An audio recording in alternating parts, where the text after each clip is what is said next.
Hi guys, welcome to my channel. இன்றைக்கி நம்ம என்ன ரெசிபி பார்க்க போகிறோன்னா நெய் கோழி பிரட்டல். இது ஒரு ஈஸியான டிஷ், வெரி டேஸ்டியாக இருக்கும். நீங்களும் வீட்டில் ட்ரை பண்ணி பாருங்கள். இதுக்கான இன்க்ரீடியன்ஸ் என்னென்னு பார்த்துக்கலாம். ஃபஸ்ட்டு ஒரு மசாலா ரெடி பண்ணோம் நம்ம.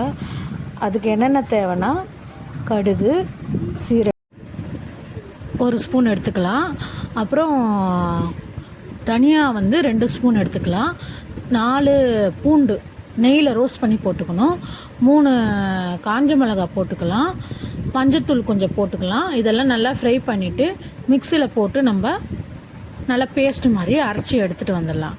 நெக்ஸ்ட் என்ன பண்ண போகிறோன்னா, ஒரு கடாய் வச்சு அது நல்லா ஹீட் ஆனதும் அதில் கீ ஒரு 4 ஸ்பூன் தாராளமாக விட்டுக்கோங்க. நம்ம அரைச்ச மசாலா இருக்குல்ல, அதை போட்டு நல்லா வதக்கணும்.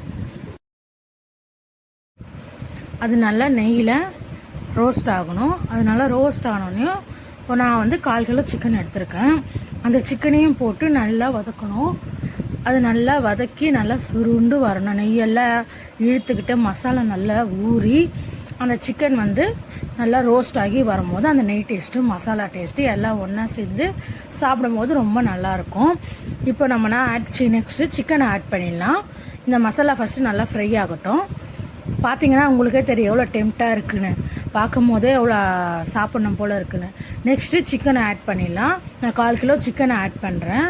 சிக்கனை ஆட் பண்ணிவிட்டு நல்லா நம்ம அது மசாலாவும் சிக்கனும் நல்லா மிக்ஸ் ஆகிற அளவுக்கு நல்லா வதக்கி விடணும். நல்லா அது மிக்ஸ் ஆனதும் நல்லா கொஞ்சம் ரெஸ்ட்டு கொடுக்கணும். ரெஸ்ட்டு கொடுத்துட்டு கொஞ்சம் நேரம் கழித்து நல்லா மூடி வச்சுருங்க. ஃபஸ்ட்டு நல்லா மூடி வச்சு நல்லா அதை வேகத்துக்கு டைம் கொடுங்க.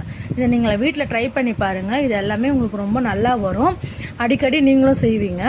நெக்ஸ்ட்டு இது நல்லா எண்ணெய் பிரிஞ்சு வந்தோடனையும் 1 ஸ்பூன் கேர்டு ஆட் பண்ணுறேன். நான் தயிர் ஆட் பண்ணால் அது கொஞ்சம் டேஸ்ட்டு கொடுக்கும். தயிர் ஆட் பண்ணிவிட்டு அதை நல்லா நம்ம 30 மினிட்ஸ் ரெஸ்ட்டு கொடுக்கணும். நல்லா அதை சிம்மிலே வச்சு 30 மினிட்ஸ் நம்ம அதை கலரி விட்டு நல்லா வதக்கணும்னா நல்லா இந்த மாதிரி வரும். இந்த மாதிரி பார்க்கும் போதே எப்படி இருக்குது பாருங்கள். இந்த மாதிரி நல்லா நெய் பிரிஞ்சு வரும். நீங்கள் நெய் பிரிஞ்சு வந்துட்ட பிறகு நீங்கள் ஸ்லோ ஃப்ளேம்லேயே வச்சுருங்க. நெய் பிரிஞ்சு வந்துட்ட பிறகு நீங்கள் ஆஃப் பண்ணிவிட்டு டேஸ்ட் பண்ண. நீங்கள் மூடி வச்சிங்கன்னா பேலன்ஸ் இருக்கிற நெய்யும் அதை அக்செப்ட் பண்ணிக்கும். இதான் நம்ம டிஷ்ஷு. நீங்களும் ட்ரை பண்ணி பார்த்துட்டு எப்படி இருக்குன்னு கமெண்ட்டில் சொல்லுங்கள்.